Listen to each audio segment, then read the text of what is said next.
قرأ الفاتحة.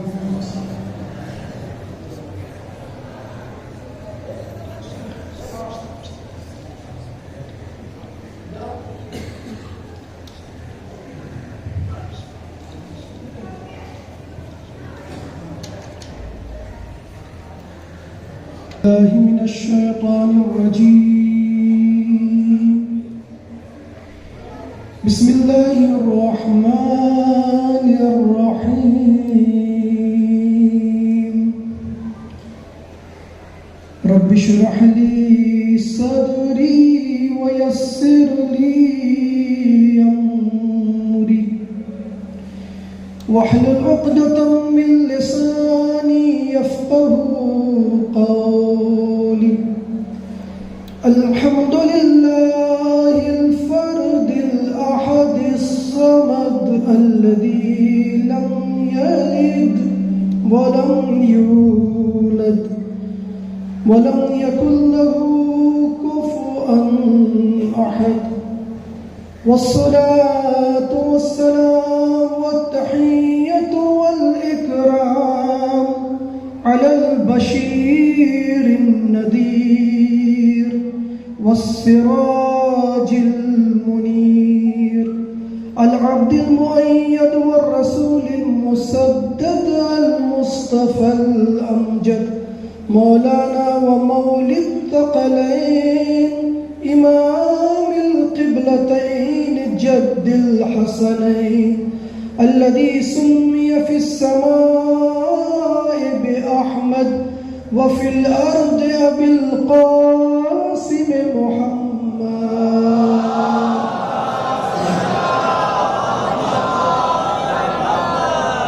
وآله الطيبين الطاهرين المعصومين الذين أذهب الله عنهم الرجس وطهرهم تطهيرا.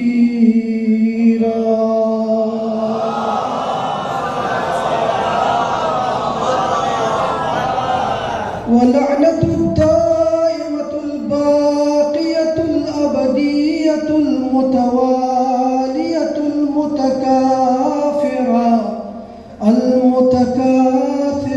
على أعدائهم ومنكري فضائلهم وغاصب حقوقهم والشاكين في ولايتهم أجمعين. قال الله الحكيم في محكم كتابه ومتقن خطابه وقوله الحق. بسم الله الرحمن الرحيم.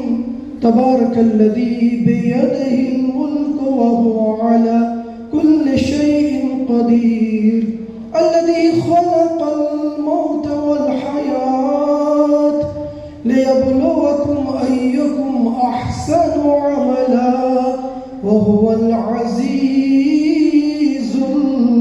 الغفور. صلوات الله.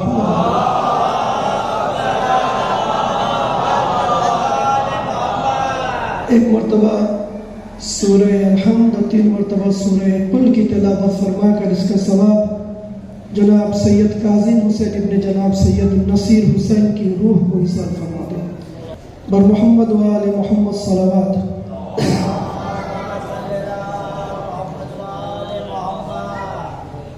یہ مجلس ہمارے ایک عزیز جسے اکثر آپ حضرات جانتے ہیں جناب کاظم حسین صاحب کے چیتن کے سلسلے میں منعقد ہوئی ہے،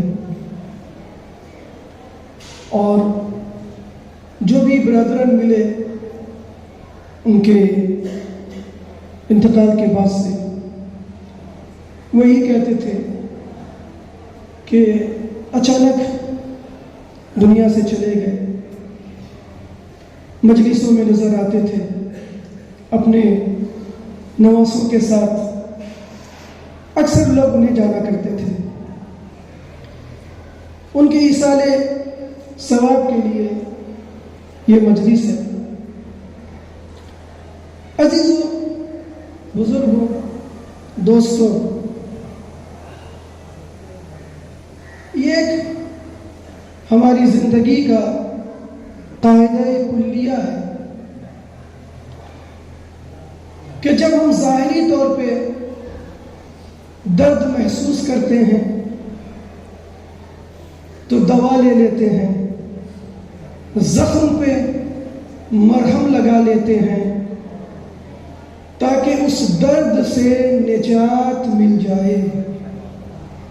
دوا درد کو دور کر دے اور جان میں سکون آ جائے، لیکن جب ہمارے اوپر کوئی مصیبت آن پڑتی ہے تو اس زخم کا مداوع کرنے کے لیے مرہم سید الشہداء کو اپنے دل پہ لگا لیتے ہیں، اور یہ بہترین مرہم ہے ہمارے ٹوٹے ہوئے زخمی دلوں کے مداوع کے لیے۔ اور ہم اپنے مرحومین کو جب کچھ پہنچانا چاہتے ہیں تو پھر وہ امام حسین کا سہارا لیتے ہیں، اہل بیت کا سہارا لیتے ہیں، اور کیوں نہ ہو، اس لیے کہ کائنات نے ان سے بہتر کسی کو دیکھا ہی نہیں۔ کوئی ان جیسا ہو تو بتائے، پوری کائنات میں اگر تلاش کر لے انسان، چراغ لے کے تلاش کرے، سورج کی روشنی میں تلاش کرے، پوری کائنات میں بہت سے لوگ ملیں گے جو اپنے آپ کو اولیاء کہہ رہے ہیں، کہلا رہے ہیں، پر کوئی ایسا نہیں ملے گا کہ جسے خداوند عالم نے جن کے سر پہ ولایت کا تاج رکھا، کوئی آپ کو مل نہیں سکتا۔ کوئی کسی انسان کو ولی بنا دے وہ اور بات ہے، وہ آپ کے بنائے ولی ہوں گے جو اس مزار میں پڑے ہیں، جو اس مزار پہ پڑے ہیں۔ آپ یہ دیکھو کہ خدا نے کس کے سر پہ ولایت کا تاج رکھا ہے، یہ بہت عظیم ہے۔ تو جس کے سر پہ خدا ولایت کا تاج رکھے، زیبا یہ ہے کہ اسے ولی پکارا جائے، اس کی دربار میں جایا جائے، اس کی چوکھٹ پہ حاضری دی جائے۔ تو عزیزو، ہم اپنے مرحومین کو ایصال ثواب کے لیے ان عزیزوں کا، ان ہستیوں کا سہارا لیتے ہیں۔ آپ کے سامنے جس قرآن کی آیت میں نے پڑھی، سورہ ملک کی یہ آیت ہے۔ سورہ ملک ایک عظیم سورہ ہے، اس کے بہت سے نام ہیں، اللہ نے اسے سورہ ملک کہا ہے۔ روایتوں میں اس میں بہت سے ناموں کے اندر ایک نام ہے سورہ ناجیہ، یعنی یہ سورہ نجات دینے والا سورہ ہے۔ اور اس سورہ کی سب سے بڑی فضیلت یہ ہے کہ اگر کوئی شخص اس سورہ کی تلاوت کو برقرار رکھتا ہے، ہر شب پڑھتا ہے، تو عذاب قبر سے اسے نجات مل جائے گی۔ یہ سورہ ملک کی تاثیر ہے، ناجیہ، نجات دینے والا سورہ۔ تو لہذا ارشاد حضرت حق ہے کہ تبارک الذی بیدہ الملک، پاک و پاکیزہ ہے وہ ذات جس کے قبضہ قدرت میں کائنات کی مہار ہے، ملک اس کے ہاتھ میں ہے۔ تبارک الذی بیدہ ملک وہو علی کل شیء قدیر، اور وہ ہر چیز کے اوپر قادر ہے۔ وہ اس طریقے سے قادر ہے کہ وہ کسی چیز کو وجود میں لانے کا صرف ارادہ کرتا ہے۔ اذا اراد اللہ لشیء فیقول کن فیکون، صرف وہ ارادہ کرتا ہے کہ یہ چیز ہو جائے تو وہ چیز فوراً ہو جاتی ہے۔ تبارک الذی بیدہ الملک، پاک و پاکیزہ ہے وہ ذات جس کے قبضہ قدرت میں جو ہے ملک ہے، حکومت ہے۔ وہو علی کل شیء قدیر الذی خلق الموت والحیات، جس نے زندگی پیدا کی، جس نے موت کو پیدا کیا۔ لیکن فلسفہ حیات اور فلسفہ ممات یہ ہے، کیوں پیدا کی پروردگار تم نے زندگی، تو نے موت کو کیوں پیدا کی؟ تو صرف زندگی دے دیتا، لوگ زندہ ہی زندہ رہتے، موت کا تصور ہی نہیں ہوتا، لوگ مزے ہی مزے رہتے، اس لیے کہ موت کا کوئی خوف نہیں ہے۔ نہیں، پروردگار فلسفہ حیات و ممات کو بیان کر رہا ہے۔ لِيَبْلُوَكُمْ أَيُّكُمْ أَحْسَنُ عَمَلًا، میں تمہارا امتحان لینا چاہتا ہوں موت کے ذریعے، زندگی کے ذریعے اچھا عمل کون کرتا ہے؟ اچھا عمل کون کرتا ہے؟ عزیزو، اس آیت میں سب سے پہلی بات یہ ہے کہ اللہ سبحانہ وتعالیٰ اپنی پاکیزگی کا اعلان کر رہا ہے. وہ پاک و پاکیزہ ہے، تبارک یعنی پاک و پاکیزہ، کہ جس کے قبضے قدرت میں حکومت ہے، ملک ہے. تو عزیزو، اس بات سے، اس آیت سے یہ پتا چلتا ہے کہ جب اللہ پاک و پاکیزہ ہے، اللہ کے قبضے قدرت میں حکومت ہے، تو اللہ خود تو حکومت کرنے نہیں آئے گا، کسی کو نمائندہ بنا کر بھیجے گا حکومت کے لیے. جب وہ کسی کو نمائندہ بنا کر بھیجے گا تو جس طرح اللہ کہہ رہا ہے کہ وہ پاک و پاکیزہ ہے، تو پھر جو حکومت کے لیے آئے گا اسے بھی پاک و پاکیزہ ہونا چاہیے، اسے بھی پاک و پاکیزہ ہونا چاہیے. تو پھر فلسفہ یہی ہے کہ کوئی حسب کا اگر پست ہو اسے حکومت کرنے کا حق نہیں ہے، کوئی اگر فکری اعتبار سے پستی میں ہے تو اسے حکومت کرنے کا حق نہیں ہے، کوئی خاندانی اعتبار سے پست ہے اسے حکومت کرنے کا حق نہیں ہے. حکومت تو وہی کرے گا جو پاک و پاکیزہ طیب و طاہر ہو، حکومت وہ کرے گا.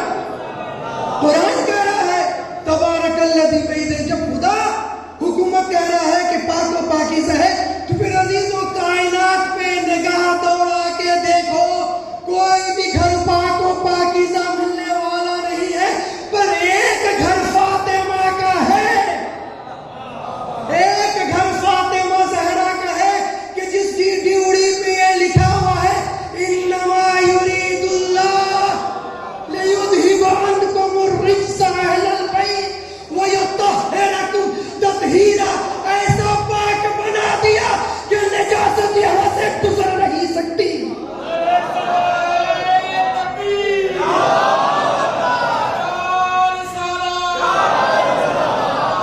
ایسا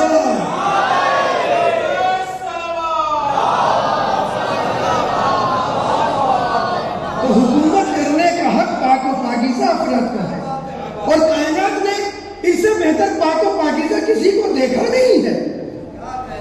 تبارک الذی بیدہ الملک وہو علی کل شیء قدیر. آپ دیکھیں، ان کے فضائل دیکھیں، ان کے مناقب دیکھیں، اس قسم کی. اور بھی سب سے بڑی بات ہے، دیکھیے، اگر ہم کسی چیز کو پاک پاکیزہ کریں پھر بھی اس میں ایک شائبہ ہو سکتا ہے کہ ٹھیک سے ہوا نہیں ہوا، لیکن جس کی طہارت کی صنعت خدا دے رہا ہے، جس کی طہارت کی صنعت خدا دے رہا ہے، پھر وہاں تو شک ہی نہیں ہے، بلکہ اگر کوئی صداقت کے ساتھ ان کے در سے جڑ گیا تو وہ بھی زمانے کا ولی ہو گیا. تو عزیزو، جو اپنے دروازے پہ بلا کے لوگوں کو زمانے کی ولایت دے دے تو وہ کس ولایت کے مقام پہ فائز ہوگا؟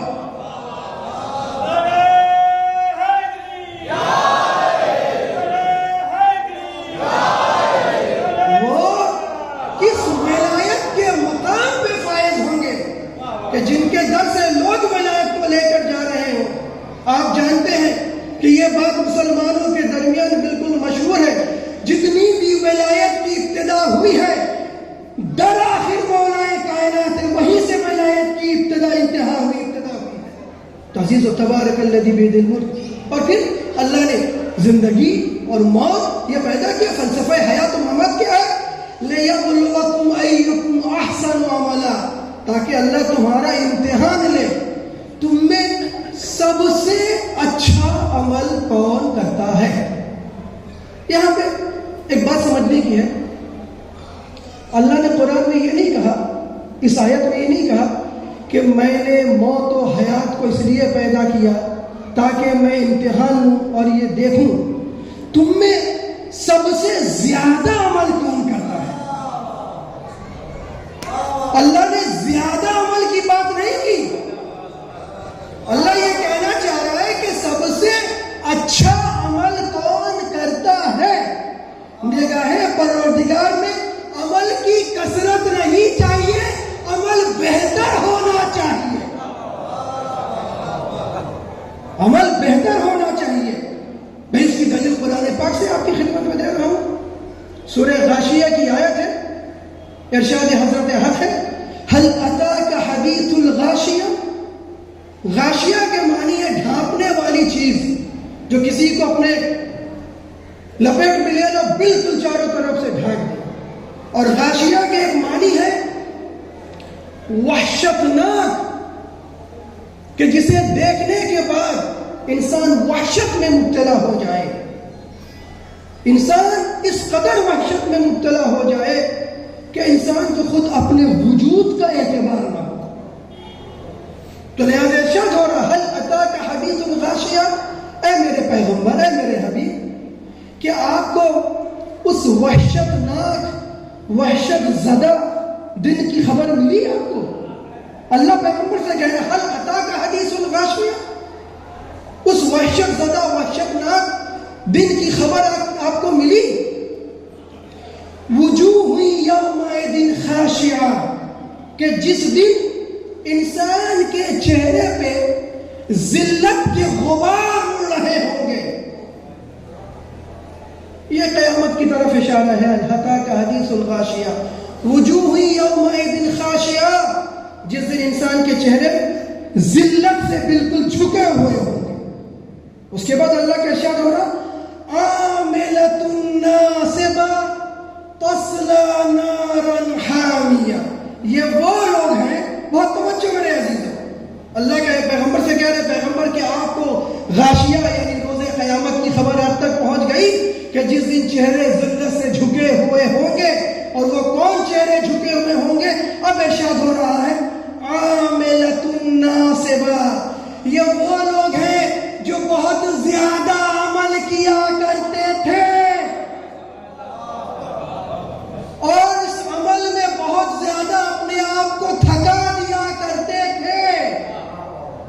یعنی اب دیکھیے، قرآن نے ایک لفظ کا استعمال کیا، یہ نہیں کہا کہ نماز پڑھتے تھے، روزہ رکھتے تھے، حج کرتے تھے، زکوٰۃ دیتے تھے، نا، ایک ایسا لفظ استعمال کیا جو بالکل جامع ہو، اور یہ لفظ تمام عمل کے اوپر آ کر مرتبط ہو جائے۔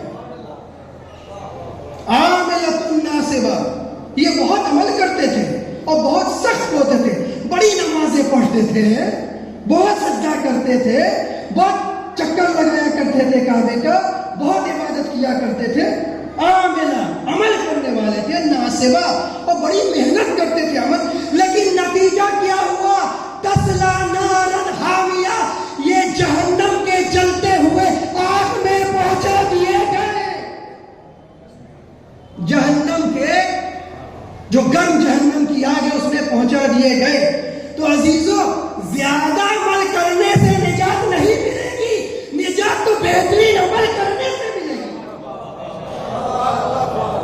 زیادہ عمل سے نجات نہیں ملنے والی ہے کہ خوب نمازیں پڑھ رہے ہیں، خوب کر رہے ہیں، خوب کر رہے، نہیں۔ قرآن نے ایک لفظ استعمال کیا سورۃ الملک میں نے موت و حیات کو اس لیے پیدا کیا، لِیَبْلُوَکُمْ أَیُّکُمْ أَحْسَنُ عَمَلًا، عمل بہتر کون کرتا ہے۔ نگاہ پروردگار میں کثرت عمل نہیں ہے، بلکہ عمل کس اعتبار سے لے کر آ رہے ہو، یہ نگاہ پروردگار میں معتبر ہے۔ جس عمل کو لے کر آئے ہو، آیا وہ عمل معرفت نبی کے ساتھ ہے، معرفت امام کے ساتھ ہے؟ اگر وہ عمل نگاہ پروردگار میں معرفت امام و نبی کے ساتھ ہے تو وہ عمل قابل قبول ہے، اور اگر معرفت امام نہیں، عمل کے ساتھ معرفت رسالت نہیں، تو یہ عمل قابل قبول نہیں ہے، بلکہ قرآن کہہ رہا ہے تصلی نارا حامیہ، یہ جہنم میں پہنچا دیے جائیں گے۔ اس کے بعد پھر قرآن کہہ رہا ہے تسقى من عین حامیہ، اور یہ بہت ہی جہنم کے کھولتے ہوئے پانی سے سیراب کیے جائیں گے۔ جن کا عمل بہت زیادہ ہوا، نگاہ پروردگار میں پسند نہیں کیا گیا، تو وہ جہنم میں پہنچا دیے گئے۔ تسقى من عین حامیہ، اور یہ جہنم کے کھولتے ہوئے پانی سے سیراب کیے گئے. اس کے بعد پھر قرآن کہہ رہا ہے لَيْسَ لَهُمْ طَعَامٌ إِلَّا مِنْ ضَرِيعٍ. انہیں کھانے میں کیا دیا جائے گا؟ بدبودار ایک درخت ہے جسے عربی میں دری کہتے ہیں، ایک جھاڑی، بدبودار جھاڑی جس میں کانٹے ہوئے ہوگے ہوں، یہ انہیں کھلایا جائے گا. جو اپنے عمل پہ بہت اترایا کرتے تھے، میں نے اتنی نماز پڑھ لی، میں نے اتنے روزے رکھ لیے، میں نے اتنی زیارت کر لی، میں نے اتنا حج کر لیا. ارے کیا تو کیا، کس کے لیے کیا؟ جو دوسروں کو دکھانے کے لیے کیا. قرآن کہہ رہا ہے تَصْلَىٰ نَارًا حَامِيَةً، یہ جہنم میں جائیں گے. تَصْلَىٰ نَارًا حَامِيَةً. اس کے بعد قرآن کہہ رہا کہ یہ جہنم کے کھولتے ہوئے پانی سے سیراب کیے جائیں گے. اس کے بعد قرآن کہہ رہا سورۃ الغاشیہ میں لَيْسَ لَهُمْ طَعَامٌ إِلَّا مِنْ ضَرِيعٍ. انہیں یہ درخت بدبودار جھاڑی انہیں کھانے میں دیا جائے گا. لا يسمن ولا يغني من جوع. نہ تو ان کی بھوک ہی مٹے گی اور نہ وہ موٹے ہوں گے. بھوک بھی نہیں مٹے گی، موٹے بھی نہیں ہوں گے. یہ تو ان لوگوں کا اللہ نے ذکر کیا جو کثرت عمل پہ بہت زیادہ اترایا کرتے تھے اور عمل کرتے تھے، پر معرفت ان کے ہاں عمل کی نہ تھی، بغیر معرفت کے ہی عمل کرتے تھے. لیکن جنہوں نے معرفت کے ساتھ عمل کیا ان کے لیے قرآن کیا کہہ رہا ہے؟ وجوہ یومئذ ناعمہ لسعیہا راضیہ فی جنت عالیہ. اور جنہوں نے معرفت کے ساتھ عمل کیا، امام کی معرفت، نبی کی معرفت، قرآن کی معرفت، کعبہ کی معرفت، قبلہ کی معرفت، اپنے زمانے کے امام کی معرفت، اپنے زمانے کے امام کی معرفت، تو قرآن کہہ رہے ہیں اسی آیت کے فوراً کہ وجوہ یومئذ ناعمہ. کچھ چہرے ایسے ہوں گے جو اپنے پروردگار کی نعمتوں پا کر حشاش بشاش ہوں گے. وجوہ یومئذ ناعمہ لسعیہا راضیہ. ادھر تو اللہ کہہ رہا ہے کہ عمل بہت کیا جہنم میں، اور ان کے لیے کہہ رہا ہے اللہ کہ انہوں نے جو کوشش کی تھی اس کوشش کے بدلے میں وہ اللہ سے بہت راضی ہیں. یہ وہی لوگ ہیں جن کے لیے یہ بات کہتا ہے کہ انہیں رضی اللہ عنہ کہا جائے.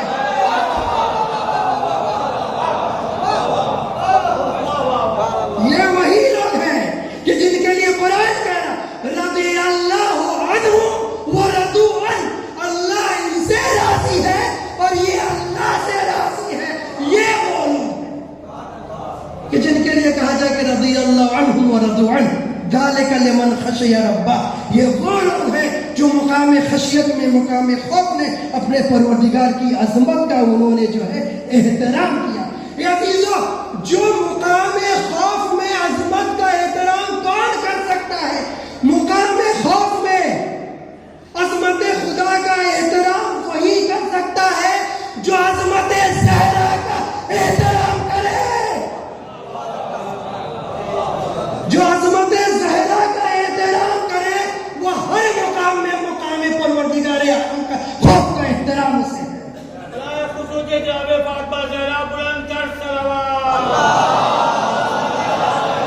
عزیزو، یہ وہ لوگ ہیں وجوہ یومئذ خاشعہ. یہ وہ لوگ ہیں جو اپنے پروردگار کی نعمتوں سے جو ہے خوش ہیں. لیکن عزیزو، یہ وہ لوگ پروردگار کی نعمتوں سے خوش ہیں، یہ وہ لوگ ہیں جو معرفت لے کر آئے.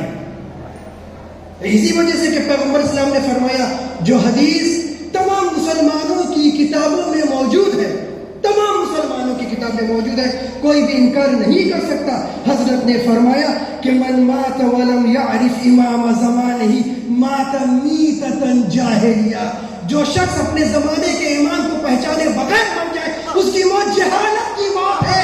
اے عزیزو، اب اگر جہالت کی موت سے دور رہنا چاہتے ہو تو ابھی بھی وقت ہے. تلاش کرو تمہارے زمانے کا امام کون ہے، کہاں ہے، کس گھر سے ہے، کس خاندان سے ہے، کس قبیلے سے ہے، کس شرافت کے ہے، کس معیار سے.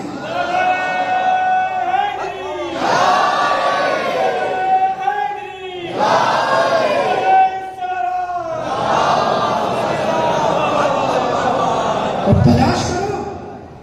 یہ الفقلین تمام مسلمانوں کے ہاں موجود ہے کہ من مات ولم یعرف امام زمانہ.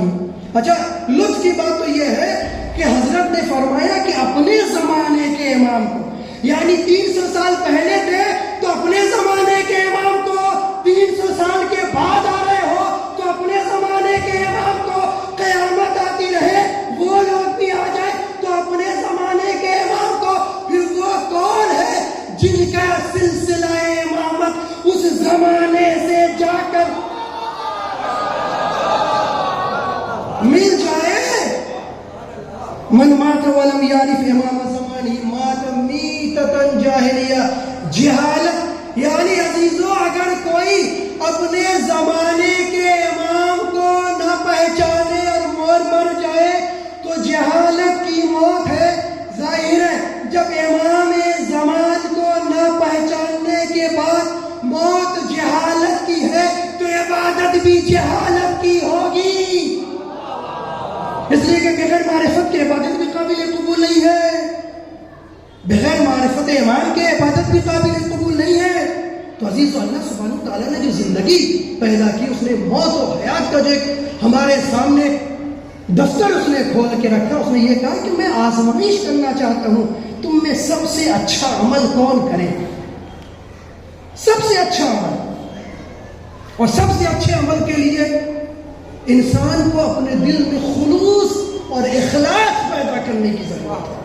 بغیر خلوص کے اور بغیر اخلاص کے اچھا عمل آ ہی نہیں سکتا. اور جو اچھا عمل ہے، جو عمل اچھا ہے، محبوب کردگار ہے، محبوب رسالت امام ہے، محبوب حضرت مولا کائنات ہے، وہ عمل اچھا جو ہے وہ چاہے کم ہو لیکن نگاہ پروردگار میں بہت بڑا ہے. چاہے کم ہی کیوں نہ ہو، نگاہ پروردگار میں بہت بڑا ہے. اور اگر عمل بہت زیادہ ہے، اچھا نہیں ہے، چاہے وہ عمل طور کے پہاڑ کے برابر بھی ہو، نگاہ پروردگار میں اس کی کوئی اہمیت نہیں ہے. اسی لیے ہمارے چوتھے امام نے فرمایا کہ لا یقل، امام نے فرمایا کہ لا یقل عمل مع التقوی وکیف یقل ما یتقبل. اگر کوئی عمل تقوی کے ساتھ ہو، پرہیزگاری کے ساتھ ہو، خوف خدا کے ساتھ ہو تو وہ عمل کم نہیں ہوتا، وہ عمل کم نہیں ہوتا. اس کے بعد امام فرما رہے ہیں کہ جس چیز کو خود قدرت نے پسند کر لیا ہو، جسے اللہ نے قبول کر لیا ہو، وہ کم کیسے ہو سکتا ہے؟ وہ کم کیسے ہو سکتا ہے؟ ارے پوری کائنات سجدہ کرتی رہ گئی، اصحاب پیغمبر سجدہ کرتے رہ گئے، سجدوں پہ سجدے کرتے رہ گئے، پیشانیوں پہ سجدے سے گھٹے پڑ گئے، لیکن مولا کائنات کی ایک ہی ضربت تو تھی. مولا کائنات کی ایک ہی ضربت تو تھی کہ حضرت نے فرمایا ضربت علی یوم الخندق افضل من عبادت الثقلین. قیامت تک جب سے دنیا قائم ہوئی کروڑوں لوگ آ گئے، کروڑوں جنات آ گئے، کروڑوں فرشتے ہو گئے، سب کی عبادتوں کو یکجا کرو اور علی کی ایک ضربت کو، علی کی ایک ضربت کو، مولا کائنات کی ایک ضربت کو. تو عزیزو اللہ اخلاص دیکھتا ہے، عمل کی کیفیت کو دیکھتا ہے، عمل کی کثرت کو نہیں دیکھتا. تبارک الذی بیدہ الملک وہو علی کل شیء قدیر.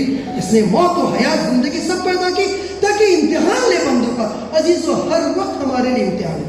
ایک بات میں کہتا جاؤں، ہم لوگ عام طور سے ایک بات کہتے ہیں اچانک مر گئے کسی کی. دیکھیے وہ ہماری نگاہوں میں اچانک موت ہے، شریعت کی نگاہ میں موت اچانک نہیں ہے. جو طے ہے کہ یہ 50 سال تک زندگی کرے گا، یہ 10 سال تک زندگی کرے گا، یہ 1 دن تک زندگی کرے گا، وہ طے ہے، وہ اچانک نہیں ہے. یہ ہم آپ کہتے ہیں، مگر موت آنے سے پہلے کہتی ہے کہ بھئی 50 سال کے بعد میں آنے والی تھی لیکن 40 سال کی عمر میں تم تک آن پہنچی. موت کہنے والی نہیں. یہ ہم لوگ کہتے ہیں اچانک نہیں، وہاں سے طے ہے کون کتنی عمر لے کر آیا ہے. بس یہ ہے کہ آ جاتی ہے، چونکہ ہم اسے نہیں جانتے، ورنہ اہل معرفت جانتے ہیں. جب اہل معرفت موت کے بارے میں جانتے ہیں تو جن کے ڈر سے معرفت کی بھیک پڑی وہ نہ جانتے ہو کہ موت کب آنے والی ہے. جب اہل معرفت جان لیتے ہیں تو جن کے ڈر سے معرفت کی بھیک پڑی وہ نہ جانیں گے کہ موت کب آنے والی ہے. عزیزو، یہ ہم آپ کہتے ہیں، لیکن میرے پہ اچانک آ گیا. اچانک ظاہر ہے یہ موت ہے کہ آنے واحد میں بجھا کر زندگی کا چراغ قبر کے تاریک تہخانے میں پہنچاتی ہے موت. وہ گھر بہت اندھیرا ہے. پیغمبر نے فرمایا القبر روضۃ من ریاض الجنہ او حفرۃ من حفر النار. قبر کیا ہے؟ حضرت فرماتے قبر یا جنت کے باغات میں سے ایک باغ ہے یا جہنم کے گڈھے میں سے ایک گڈھا ہے. اب یہ تمہارا عمل طے کرے گا کہ قبر کو جنتی بنانا ہے یا قبر کو جہنمی بنانا ہے. تمہارا عمل یہ طے کرے گا. درود پڑھے محمد.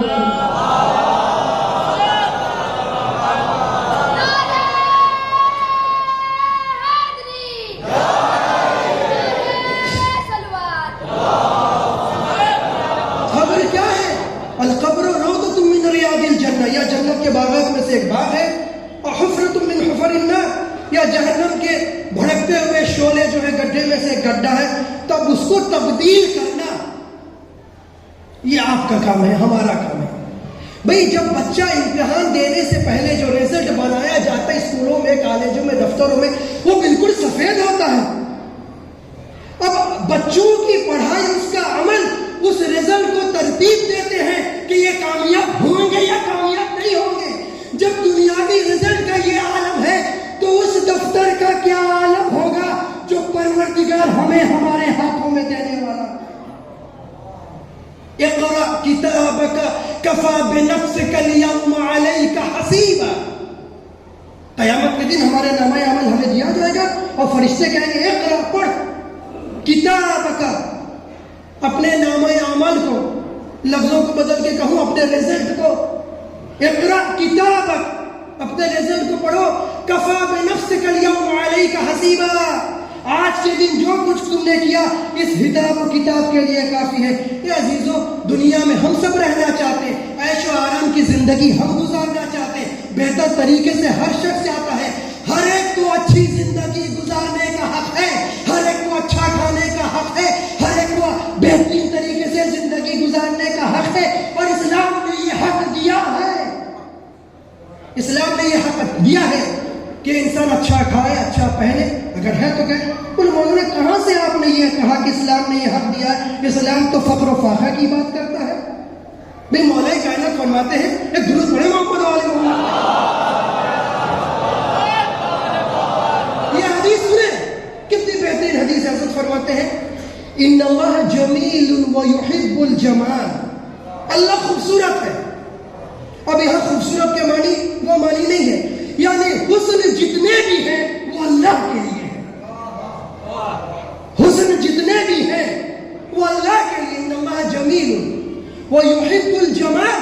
جب وہ خود خوبصورت ہے، وہ خود صاحب حسن ہے، تو وہ خوبصورتی کو پسند کرتا ہے. وہ خوبصورتی کو پسند کرتا ہے. اور جب خوبصورتی کو پسند کرتا تو حضرت فرماتے ہیں وَيُحِبُّ أَن يَرَى أَثَرَ نِعْمَتِهِ عَلَى عَبْدِهِ. اور پھر اللہ چاہتا ہے کہ اس نے جو نعمتیں دی ہیں ان نعمتوں کا اثر بندوں پہ دیکھے، بندوں پہ دیکھے. اگر اچھے خاصے پیسے ہیں، گھر بنا سکتے ہو تو جھوپڑی پہ زندگی نہ گزارو. کنجوسی کی زندگی نہ گزارو. پیسے بینک میں رہیں گے، مرنے کے بعد احباب لے جائیں گے، ہاتھ کچھ نہ آنے والا.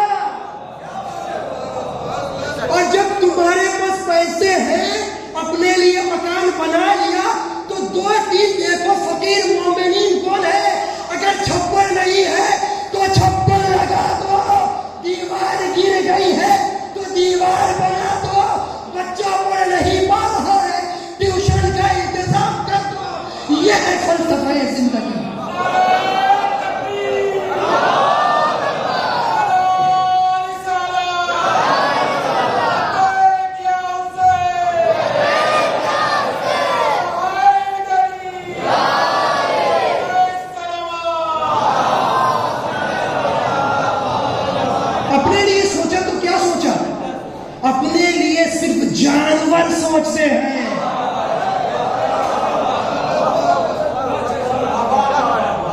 انسان اپنے لیے صرف سوچے نہ، اپنے لیے بھی سوچو. جتنی وسعت ہے دوسروں کے لیے بھی سوچو. ضرورت اس نہیں ہے کہ سب کو دے. آپ دیکھیں، ہم دیکھیں، ان میں سے سب سے زیادہ مجبور کون ہے؟ ہم 10 مرتبہ کربلا کی زیارت کر آئے اور بڑے فخر سے کہتے مولانا 10 مرتبہ میں نے کربلا کی زیارت کی.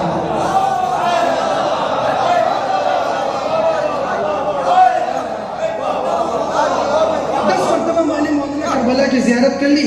مولانا 5 مرتبہ میں نے حج کر لیا ہے. نگاہ پروردگار میں کیا پسند ہے آپ کو پتا ہے؟ ایک مومن ہے، پیسے نہیں ہے، لیکن میں جانتا ہوں پابندی سے جماعت پہ آتا ہے، روزہ رکھتا ہے، مسجدوں میں پہلے آتا ہے. ارے جہاں 10 حج کیے، ایک حج سے بھی کرا دو، ایک حج سے بھی کرا دو. میں نے وہ واقعہ پڑھتے بس آپ کی مجلس ختم کروں گا. میں نے واقعہ خمسہ کی مجلس میں پڑھی تھی کہ وہ بندہ خدا حج کے لیے جانے والا تھا کوفہ میں، اور پیسے لے کے گیا، اور جب وہ راستے میں کوفہ کے نکلا کہ ابھی حج میں جانے میں دیر ہے، ذرا سا میں کوفے کا چکر لگا لوں تو کیا دیکھا؟ ایک مومنہ چادر میں لپٹی ہوئی کوڑے دان سے ایک مری ہوئی مرغی کو اٹھا رکھی ہے. اور جب انہوں نے اس کا پیچھا کیا، تعاقب کیا، تو جا کے دیکھا کہ یہ گھر کے اندر چلی گئی. تو پھر وہاں کی کسی سے پوچھا یہ بتاؤ یہ کیا ہے؟ تو انہوں نے کہا کہ یہ خاندان رسالت سے تعلق رکھتی ہے، ایک سیدہ ہے، اس کی غیرت اسے اجازت نہیں دیتی کہ لوگوں کے سامنے ہاتھ کو پھیلا دے. اے عزیزو، بہت مومنین ہیں، مجبور ہیں، ان کی غیرت اجازت نہیں دیتی، ان کی غیرت اجازت نہیں دیتی. یہ ہماری ذمہ داری ہے کہ دیکھیں معاشرے میں کون ہے. اور پھر وہ شخص نے کیا کیا؟ جب جا کے دیکھا، انہیں کہا کہ بیوی آپ کو معلوم نہیں کہ مردار کھانا حرام ہے؟ بولے مجھے شریعت کا معلوم ہے، لیکن شریعت نے یہ بھی کہا کہ جب جان پہ بن پڑ جائے تو مردار بھی جائز ہے. جب یہ قرآن کی آیت ہے، قرآن کی آیت ہے، فَمَنِ اضْطُرَّ غَيْرَ بَاغٍ وَلَا عَادٍ، جو مجبور کر دیا جائے تو اس کے لیے مردار بھی حرام ہے. تو انہوں نے کہا، پروردگار سے کہا کہ عبداللہ تمہارا حج مکے میں نہیں ہے، تمہارا حج یہاں پہ ہے. یہ جو گھر دیکھ رہے ہو تمہارا حج یہاں پہ ہے. تو اس نے کیا کیا؟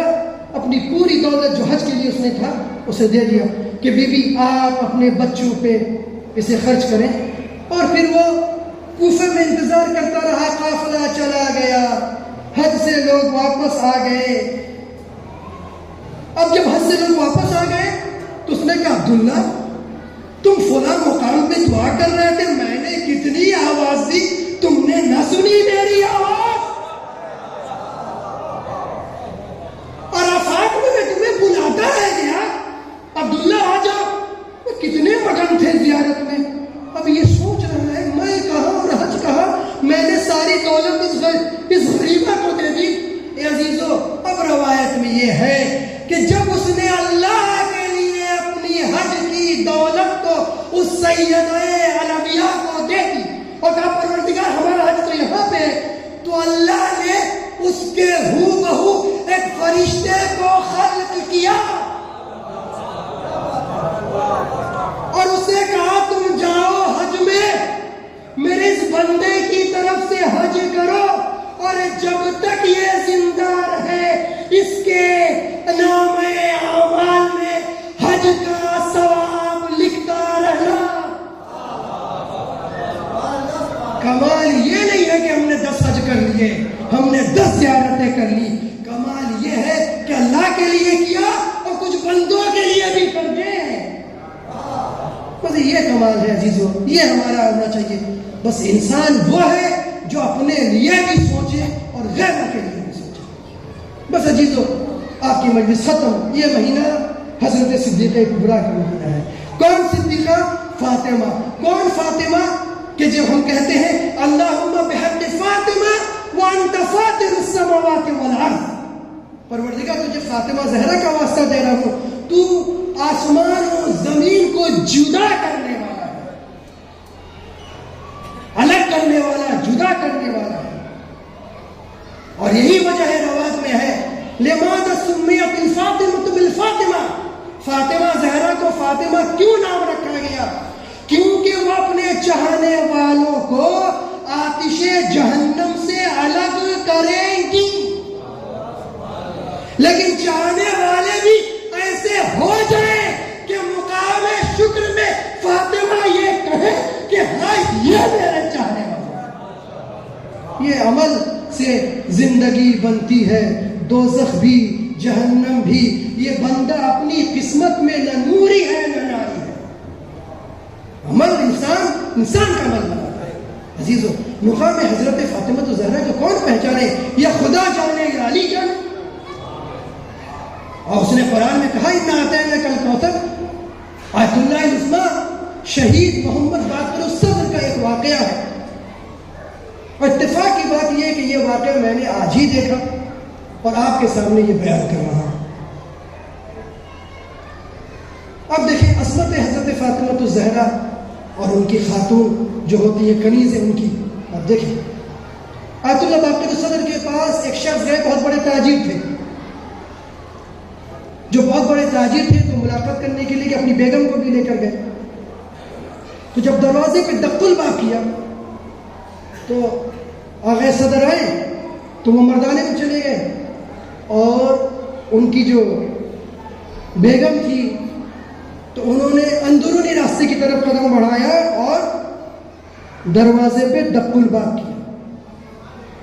جب دروازے پہ دق الباب کیا تو آیت اللہ العظمیٰ شہید صدر، جن کی تصویر سامنے لگی ہوئی ہے، ان کی شریک حیات، ان کی اہلیہ جب دروازہ کھولنے کے لیے آئی تو یہ جو تاجر کی بیوی تھی اس نے فوراً ان کو دیکھ کے کہا کہ گھر کی مالکہ کہاں ہے؟ کسے کہہ رہی ہے؟ خود گھر کی مالکہ سے کہہ رہی ہے کہ گھر کی مالکہ کہاں ہے۔ اور یہ سمجھی چکے ان کے لباس اتنا بوسیدہ تھا، پرانا تھا کہ یہ تاجر جو تھی اس کی بیوی سمجھی کہ یہ گھر کی کنیز ہے۔ باقر صدر کی اہلیہ جو عالی مقام و مرتبت رکھتی ہے وہ سمجھ رہی اس گھر کی کنیز ہے۔ تو اس نے ایک جملہ کہا، خانم کہاں ہے؟ یہ ایک فارسی کے لفظ ہے، خانم کے کئی معنی ہوتے ہیں لیکن اصل معنی خانم کے ہے گھر کی مالکہ کہاں ہے، گھر کی سیدہ کہاں ہے۔ اس لفظ کو یاد رکھیں، گھر کی مالکہ سیدہ، سیدہ کہاں ہے؟ تو جب انہوں نے کہا کہ سیدہ کہاں ہے، ان کو یہ احساس ہو گیا کہ انہوں نے مجھے خادمہ سمجھا گھر کا، تو ان کے منہ سے بھی بے دھڑک جملہ نکلا کہ سیدہ گھر میں نہیں ہے، مالکہ گھر میں نہیں ہے۔ جب انہوں نے کہا کہ انہوں نے گھر کی کنیز سمجھا، اب یہ کہہ بھی نہیں پا رہے کہ بھی گھر کی مالکہ میں ہوں۔ ٹھیک ہے، مہمان چلے گئے، اب وہ عورت پھر اندر نہیں گئی، رخصت ہو گئی۔ اب جب آیت اللہ العظمیٰ شہید صدر مہمان کو رخصت کر کے گھر پہ آئے تو دیکھا کہ یہ سیدہ، یہ مخدرہ، یہ عالی مقام گھر میں بیٹھی ہوئی ہیں اور بہت ہی سوچ رہی ہیں، بہت سوچ رہی ہیں کہ کیا بات ہے، آپ اتنا پریشان حال نظر آ رہی ہیں۔ تو کہنے لگی کہ ایک عورت آئی تھی تو انہوں نے ہمیں دیکھا اور دیکھنے کے بعد کہا کہ بھیا خانم کہاں ہے، یعنی سیدہ کہاں ہے؟ تو میرے بھی منہ سے نکل گیا خانم نہیں ہے، اور انہوں نے مجھے کنیز سمجھا۔ تو اب یہاں پہ آگے باقر صدر کا ایک جملہ ہے عزیزوں، کہ تم نے صحیح کہا کہ تم سیدہ نہیں ہو، یعنی خانم یعنی مالک، یا سید سے مراد وہ نہیں جو عام طور سے ہمارے یہاں سید مانا جاتا ہے، یعنی مالکہ۔ آگے باقر صدر نے کہا تم نے بالکل صحیح کہا، مالکہ نہیں ہے۔ ارے مالکہ تو وہ ہے، یہ آگے باقر صدر کا جملہ ہے، مالکہ تو وہ ہے جو پیوند لگی چادر پہنی ہو، مالکہ تو وہ ہے جو پیوند لگی چادر پہنے ہو اور اس کے فدق کے مال کو فقیروں میں تقسیم کیا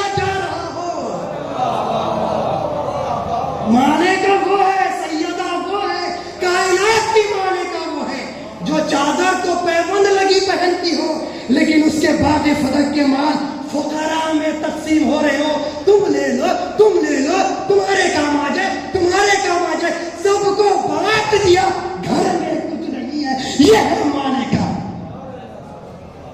گر اوڑھنے پیوند لگی اپنی وہ چادر، سر تابہ قدم آیا تفیر ہے زہرا۔ زہرا کون ہے؟ اللہ نے ایسے نہیں کہا کہ انا اعطیناک الکوثر۔ عزیزو بس آپ کا وقت میں نے بہت دیا، یہ مجلس اس مرحوم کے لیے ہے، اس مجلس کا جو ثواب ہے ان کے نام یاد میں ہے۔ تو عزیزو عمل بہت اہم چیز ہے، اور کربلا میں میدان میں جس اخلاص کے ساتھ اصحاب امام حسین نے عمل کیا کہ فرشتے بھی تعجب میں پڑ گئے ان کے اعمال کو دیکھ کر۔ اس لیے روایت میں ہے کہ شب عاشور خیموں سے قرآن کی تلاوت اس طریقے سے آ رہی تھی جس طریقے سے شہد کی مکھی پہ چھتے جو بھن بھناتے ہیں، اس طریقے سے قرآن کی آواز آ رہی تھی۔ کوئی خیمے میں تلاوت کلام میں موجود ہے، کوئی سجدے میں ہے، کوئی دعا میں ہے، لیکن صرف ایک ذات کی حفاظت کے لیے، جس ذات کو پیغمبر اسلام نے ہدایت کا چراغ کہا، نجات کشتی کا، یہ حسین کون ہے؟ یہ حسین کیس کے عالم ہمیں دیوانگی بوس، انچ شمعیس کے جانہا ہمیں پروانگی بوس۔ یہ حسین کون ہے کہ پوری کائنات دیوانے وار ان کے ارد گرد طواف کر رہے ہیں؟ یہ حسین کون ہے جس طریقے سے پروانے شمع پر اپنی جان قربان کرتے ہیں، پوری کائنات کی جان، مومنین کی جان اس حسین کی جان کے اوپر اپنی جان کو نچھاور کر رہے ہیں؟ یہ حسین ہے۔ عزیزو جب سب کوئی مقتل میں سو گئے، اب کوئی نہ رہا، آخری قربانی جناب علی اصغر کی بھی پیش کر دی، اور پھر امام تھکے ہوئے ہیں، زخموں سے چور چور ہیں، اور آخری رخصت کے لیے آئے ہیں علیہ مقام حضرت سیدہ زینب کے پاس، اور آ کے انہوں نے کہا کہ بہن زینب خیمے میں جائے اور صندوق میں ایک پرانا لباس ہے اسے لے کر آئے۔ بہن تڑپ گئی، بھیا پرانا لباس آپ کیا کیجیے گا، بوسیدہ لباس آپ کیا کیجیے گا؟ حضرت فرماتے ہیں مجھے خوف ہے یہ ملعون کہیں میرے جسم سے لباس کو بھی میری شہادت کے بعد نہ اتار لے۔ اور جب وہ بوسیدہ لباس حضرت زینب نے لا کر دیا تو پھر حضرت نے اپنے ہاتھ سے اسے تار تار کر دیا تاکہ لباس آپ کے جسم اقدس پہ باقی رہے۔ لیکن عزیزو یہ کیسے لوگ کربلا کے میدان میں موجود تھے جنہوں نے شہادت حسین کے بعد ان کے جسم پہ لباس بھی نہ رکھا؟ عزیز امام حسین کربلا کے میدان میں گئے اور پھر امام لڑنے لگے، جہاد کرنے لگے۔ اب امام جب جہاد کرنے لگے اور جب بالکل وعدے طفلی کو انہوں نے پورا کر دیا، جبریل کی آواز آئی، یا ایتھا النفس المطمئنہ ارجعی الی ربک راضیۃ مرضیہ فادخلی فی عبادی وادخلی جنتی۔ اے نفس مطمئنہ اپنے پروردگار کی طرف پلٹا اس اعتبار سے کہ تو اس سے راضی ہے، وہ تجھ سے راضی ہے۔ عزیزو امام نے تلوار نیام میں رکھ دی۔ اے عزیزو اب دشمنوں نے کیا کیا؟ چاروں طرف سے گھیر لیا، تلوار پہ تلوار چلنے لگی، نیزوں پہ نیزے چلنے لگے۔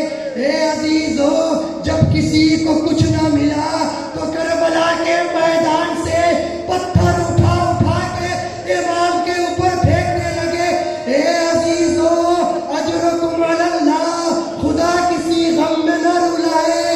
ایک ملعون نے ایسا پتھر پھینکا، پیشانی پہ جا کر لگا، ارے پیشانی پھٹ گئی، خون کا فوارہ نکلا۔ امام نے خون کو روکنے کے لیے ہاتھ رکھا،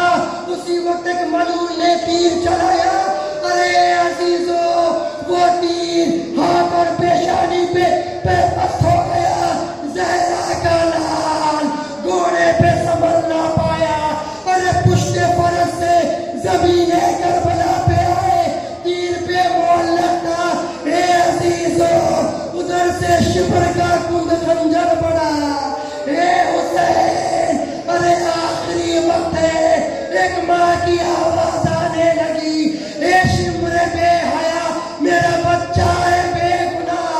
اے عرض کربلا میرا بچہ ہے بے گناہ. اے فوج اشقیا میرا بچہ ہے بے گناہ. اے لہر القمہ میرا بچہ ہے بے گناہ. گھیرا ہے ظالموں نے میرے نور عین کو. اے ذوالفقار تجھ سے میں لوں گی حسین کو. انا للہ و انا الیہ راجعون.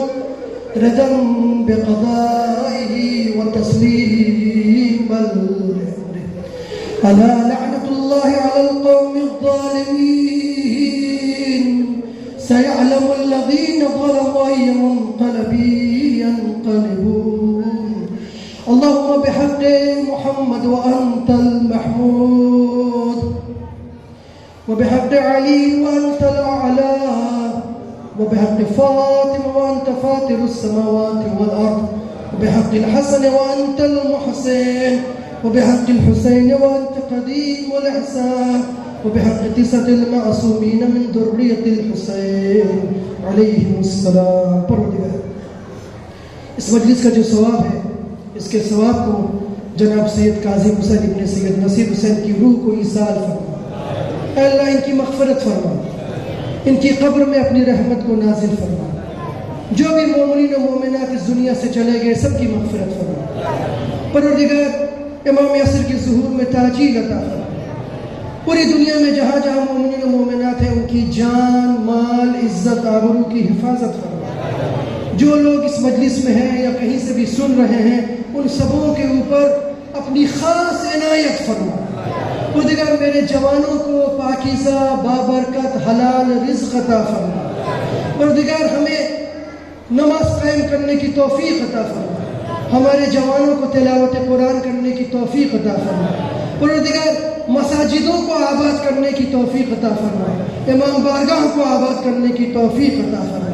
پروردگار جو لوگ مریض ہیں بالخصوص جنہوں نے سفارش کی ہے جتنے بھی لوگ مریض ہیں بالخصوص مومنین مومنات پوری دنیا میں ان کی شفا کے لیے آیت پڑھتا ہوں. بسم اللہ الرحمن الرحیم.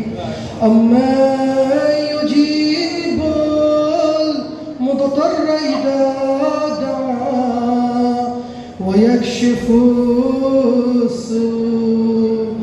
اما یجیب المضطر اذا دعا ویکشف أما يجيب المضطر إذا دعا ويكشف السوء. پروردگار ہمارے وارث امام عصر کے ظہور میں تاجیل عطا فرما. جو لوگ حج و زیارت میں جانا چاہتے ہیں انہیں بہترین حج و زیارت کرنے کی توفیق عطا فرما. پروردگار مومنین پریشان حال ان کی پریشان حالیوں کو دور فرما. پروردگار ہمارے امام کے قلب کو امام حسین علیہ السلام کے لیے ہمیشہ گریاں ہیں ان کے ظہور سے ان کے قلب کو استحکام عطا فرما.